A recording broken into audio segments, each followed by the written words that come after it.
Hello, my name is Francesco, and I would still like us some more.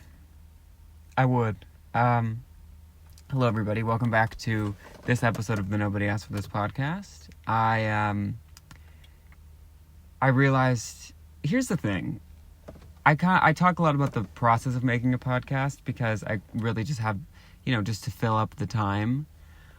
I'm still sort of in a word count state of mind, but I was looking, my point, what I was trying to get to, one of the 3 points I was trying to make in the opening minute of the Nobody Asked for This podcast is I sort of do this podcast every Wednesday, comes out on a Thursday, and then it's like, okay, I'll see you again on Wednesday. Like, it's sort of it's nice. I get to spend like a couple hours, and then I step back, and then sometimes I open the recording app, and by that I mean the voice memo app on the iPhone, like default thing.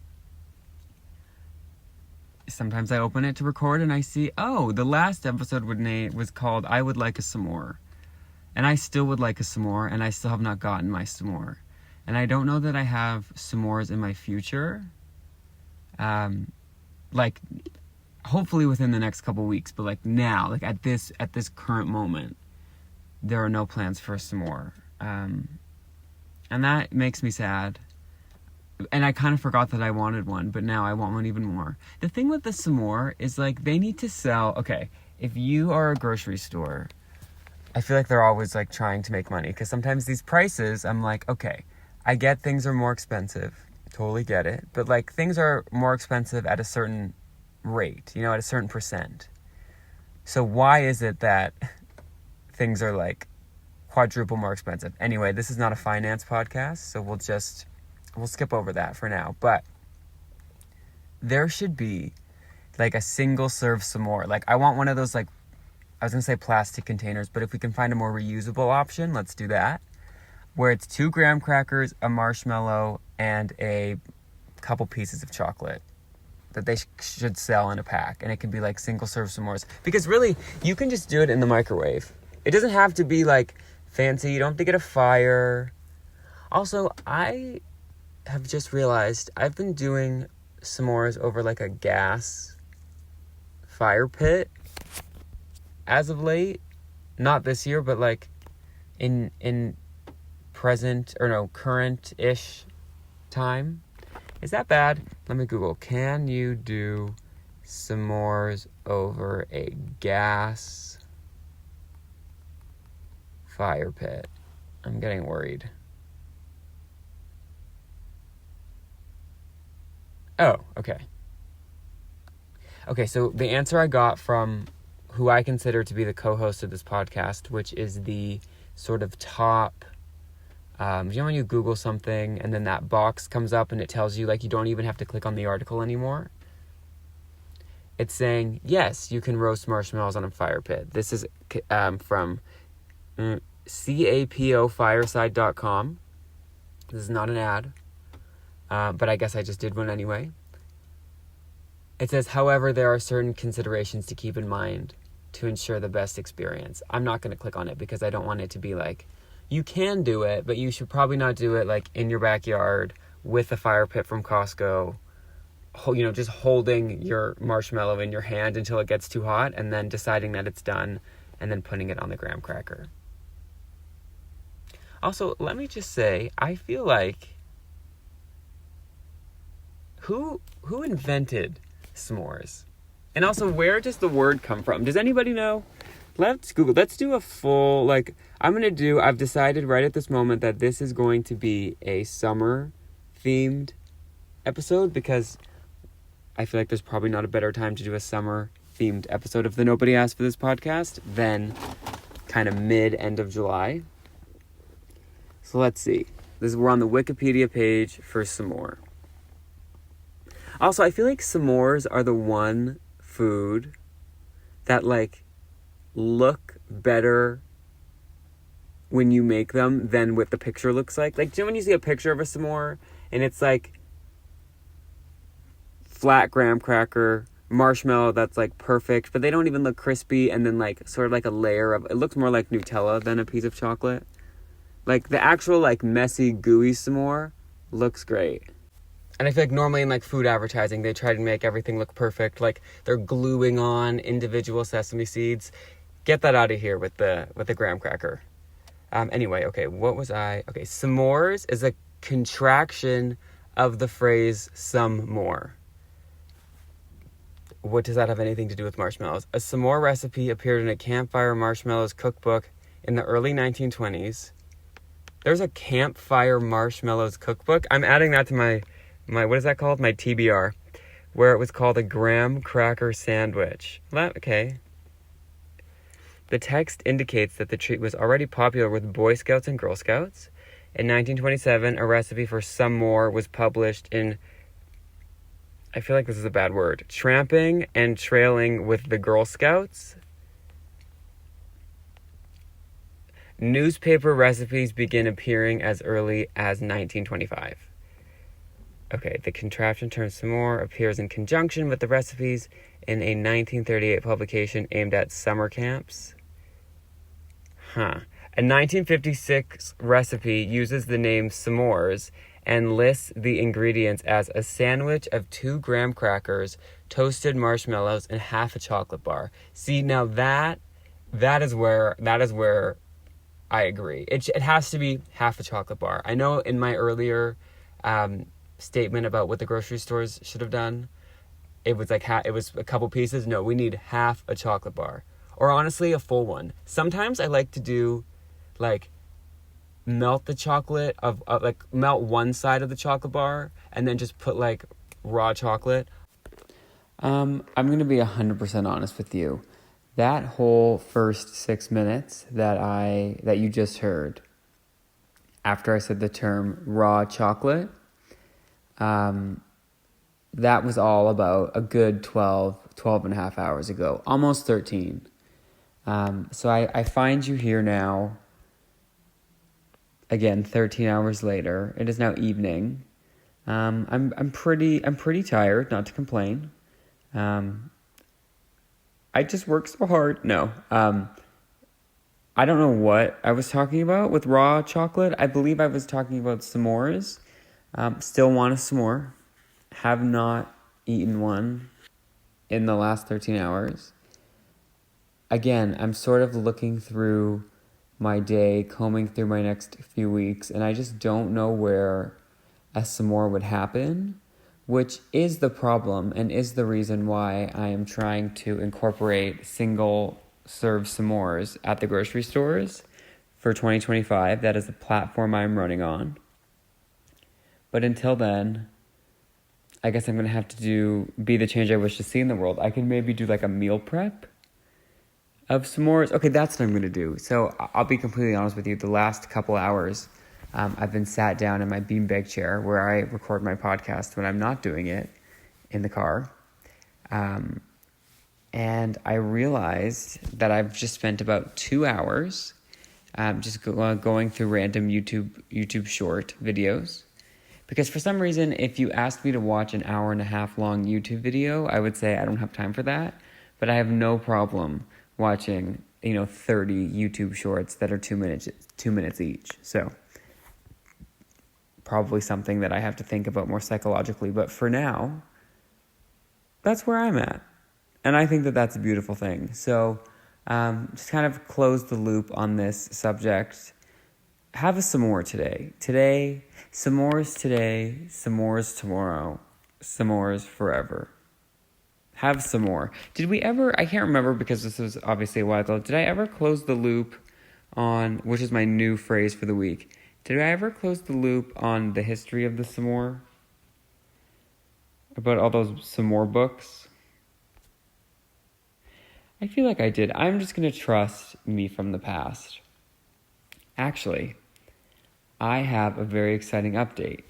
Anybody who has been a long-time listener of the Nobody Asked for This podcast, which I believe is like 0 people, I don't want to brag. Like, we've hovered around maybe 5-ish consistent listeners. There were episodes where, let me tell you, our YouTube channel got in the double digits of listeners. I don't think we ever cracked 100. Now, I assume all of those views are from just like random autoplay. Like maybe the algorithm liked me that week. Maybe someone fell asleep and their computer was on. It was just playing the next, playing the next, playing the next. Does that ever happen to you where you wake up and you look at your laptop and you're on like a video of like sea turtles? And then you're trying to figure out like how you got there? It's essentially the YouTube version of a game I would play in computer class with the Wikipedia, like the hyperlinks. So like you go on some random Wikipedia page, like the Wikipedia page for s'mores, and you have to try and get to the Wikipedia page for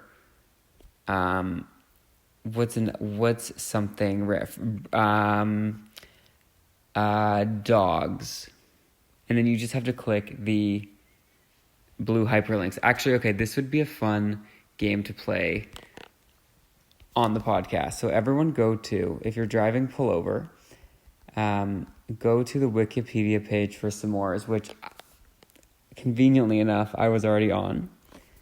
And we are going to see who can get to the Wikipedia page for dogs fastest. Now, the benefit for me being me is that because, one, there's no listeners, I automatically win.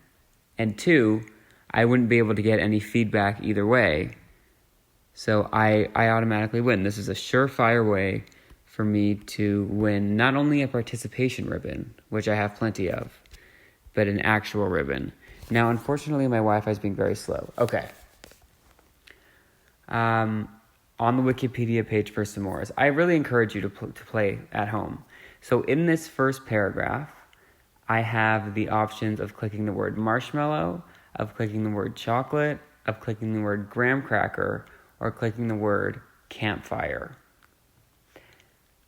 And then there's also United States, Canada, graham cracker, chocolate, marshmallow. Okay, I am going to choose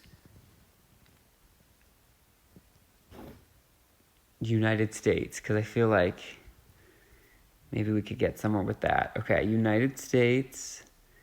My options are North America, the word states, Washington, D.C. What would be a good one to pick to get to dogs?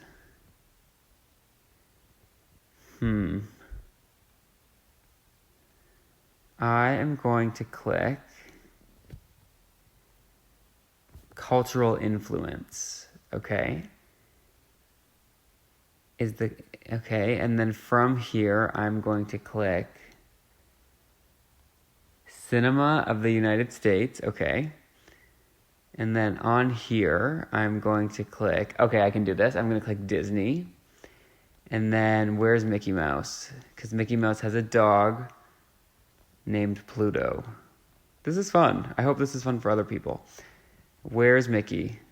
Also, you can do Control F, so you can do a search.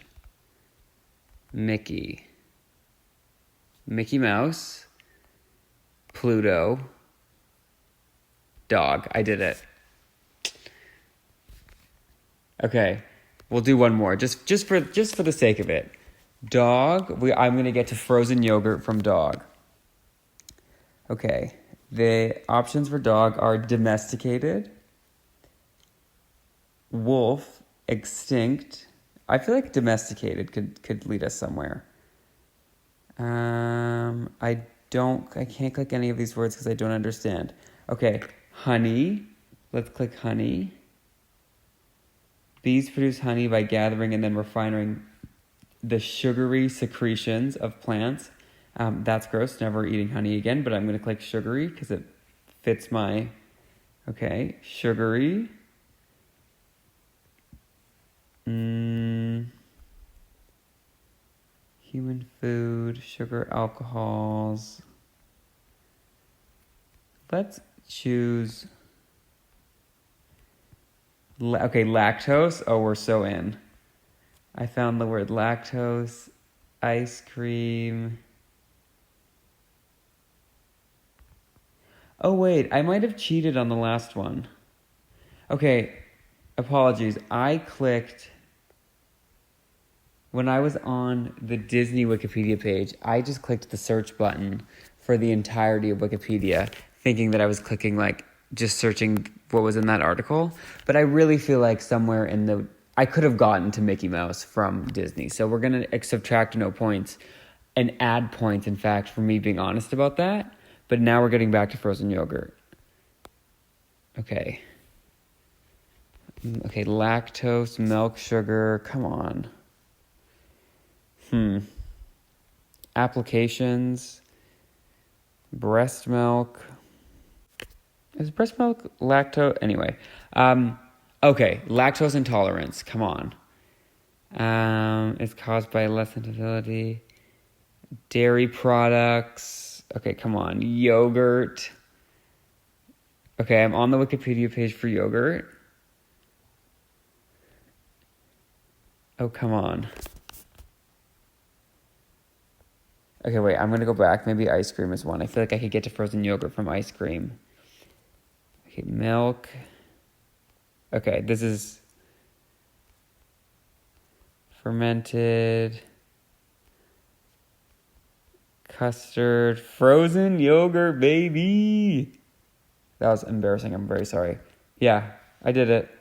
See, this is fun. I really recommend doing this. I'm sorry if that didn't translate as well from audio to, from me doing it on the screen to audio. But listen, I never said we were high budget. I never even said that this podcast was going to be good. In my defense, never ever did I say that. In fact, sometimes I've listened to a couple episodes back just to make sure that the sound quality wasn't terrible, and I kind of zone out on my own podcast. So I don't know what that means. I just kind of take it as I don't listen to my own work type situation. But I'm also going to be really honest. I'm holding my very fancy podcast equipment, aka my cell phone.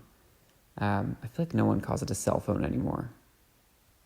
Regardless, I am having to hold it only in my left hand because my right hand has like popcorn butter on it that I'm too lazy to fix because, like I said, I was watching YouTube shorts for 2 hours and I just haven't found the motivation just yet to get up and fix the popcorn stains on my hand.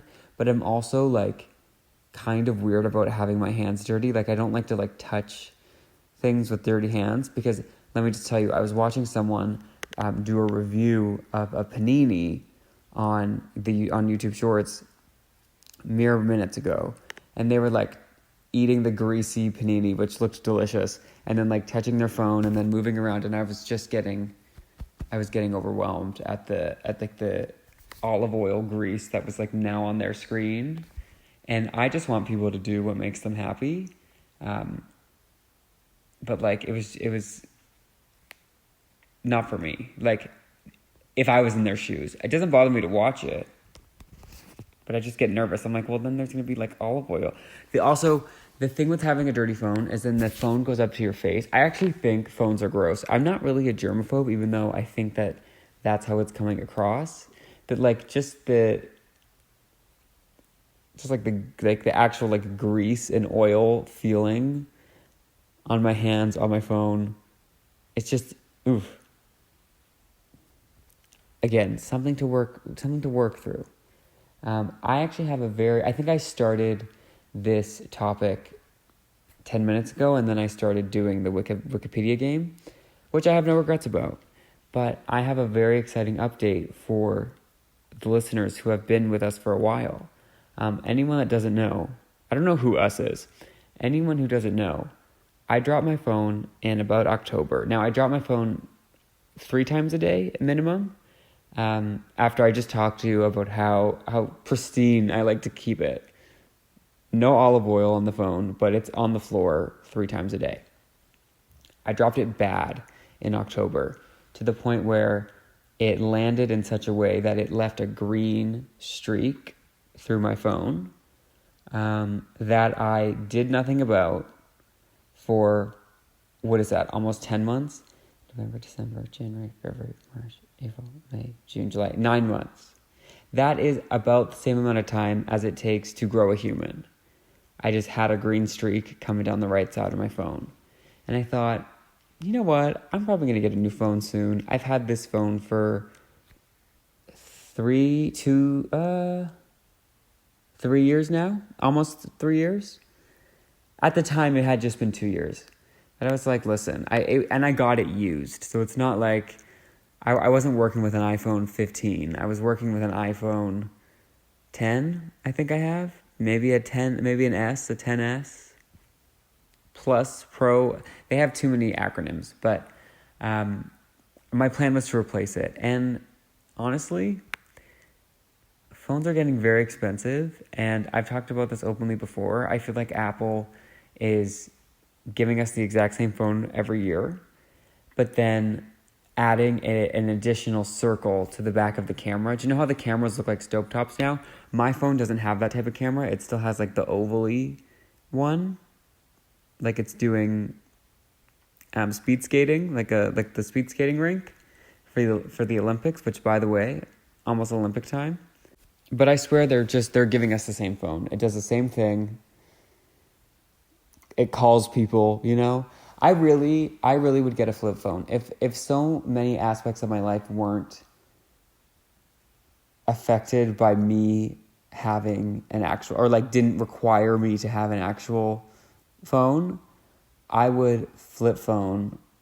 I would flip out and flip all the way to the cell phone store and say, one flip phone, please. That's hard to say. But I have not. So the other day, after 9 months of thought, debate, consultation, I decided to fix my phone. So I'm coming to you with a restored version of my old phone. I'm seeing buttons that I've never seen before.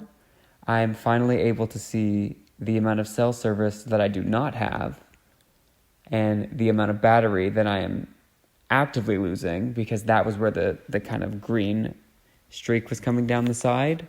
It was over top of where it lets you know how much service you have and how much battery you have. I will say I did use my phone a lot less. There was a lot less of the old YouTube shorts happening because I couldn't see anything, and I think it was giving me a headache and like maybe weakening my vision in my right eye.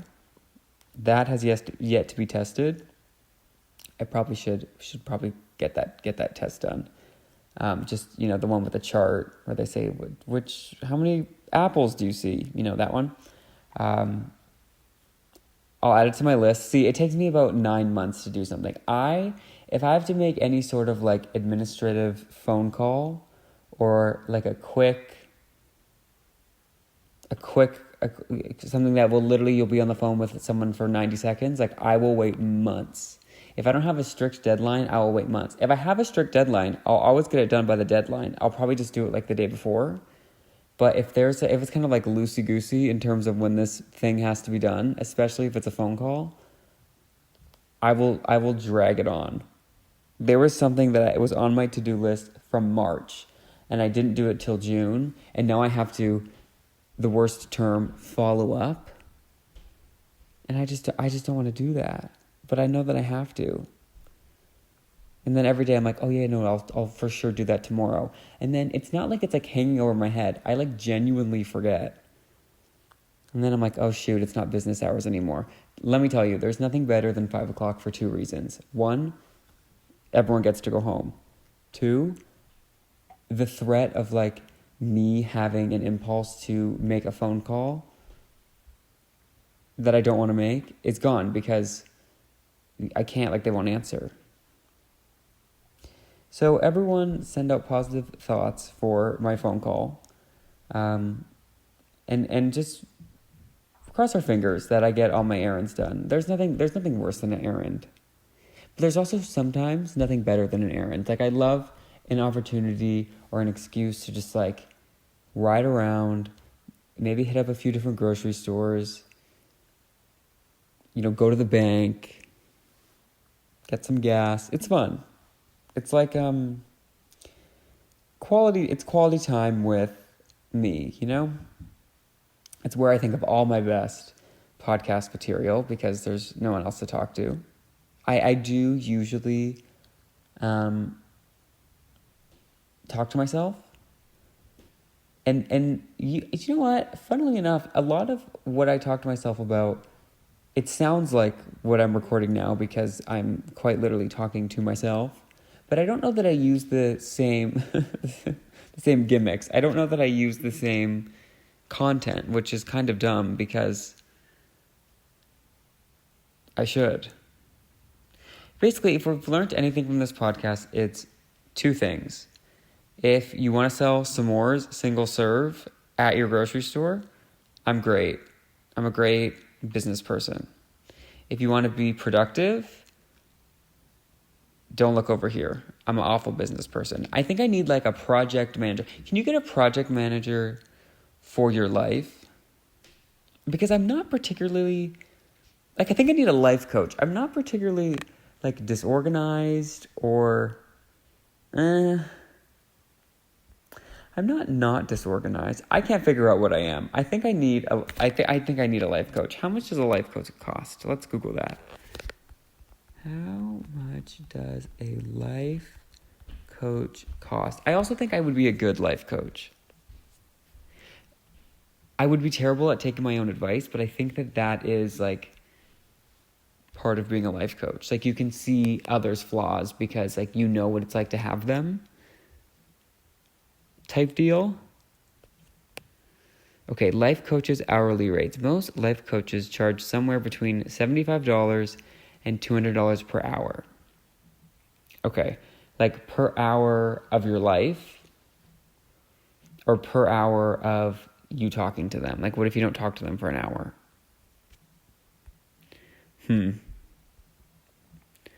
This is confusing. $100 to $300 per session. Yeah, I don't know that I'm going to pay that. And I feel like I would be the best life coach. So I'd be like, you know what? We'll go to Olive Garden. We'll do our life coaching session there. And then you can just pay for my food. And then it's kind of a win-win because if we're going to specifically Olive Garden, you're paying $30, but I'm eating $100 worth of food with the unlimited options, with the unlimited soup, salad, and breadsticks. So it's hopefully you get what you need out of the interaction because you get life advice, I guess is what I'm supposed to give. And then you only have to pay $30, but it's the conversion rate. It's when you go exchange your money somewhere and you give $100 and they're okay, here's 40 euros or whatever. It's that. Where it's okay, here's, but backwards. Olive Garden is the you giving $100. No, Olive Garden is euros. They're giving you 30 euros. But then I'm getting 100 breadsticks. If that was followable. If you followed that, you are the ideal listener for the Nobody Asked for This podcast. If you didn't follow that, while I acknowledge as a future life coach that the issue is my own, and it is on me to be more explainable, this show might not be, I don't want to say it might not be for you because I'll take any listener that I can get, but it's just there might be a learning curve. Anyway, I hope you've all had, I think you know what? I didn't talk about it at the beginning of the show, and I also didn't talk about the weather, and I'll maybe save that for next time, but the weather I have beef with. I have beef with the weather. So that's first. Second, I would like to know where the term I have beef comes from. Maybe we'll also explore that in the next episode. Third, I had a point. What was third? I just put my hand next to my foot, and the difference in what is the term? In shade is crazy. Cause my arms and my hands are the one part of me that actually see the sun. And I don't really get out in the sun too much, but it doesn't take me much to tan. But my foot is in a sock 24/7. So apologies, that was a bit jarring. I hope you all have, was I saying something? I can't remember. I hope you all have a great end of July. I will talk to you. This is so crazy. I will talk to you in August. I have a couple fun things planned for the next couple episodes. The Wikipedia extravaganza game was sort of like a trial run of what's to come. So hopefully you liked that. Again, just want to quickly acknowledge, I know like people don't really listen to this, so we're sort of just like, what is that called? LARPing. We're live action role playing. Anyway, if you like what you heard, you can go to podcastnobodyaskforthis.podbean.com. On there you can see, or you can not see, you can listen to all of our episodes. We're also on Spotify, Apple Podcast, Google Podcast, a couple other podcast places, but those are the main ones. And yeah, thank you so much for listening, if you did. And I will talk to you soon. Bye.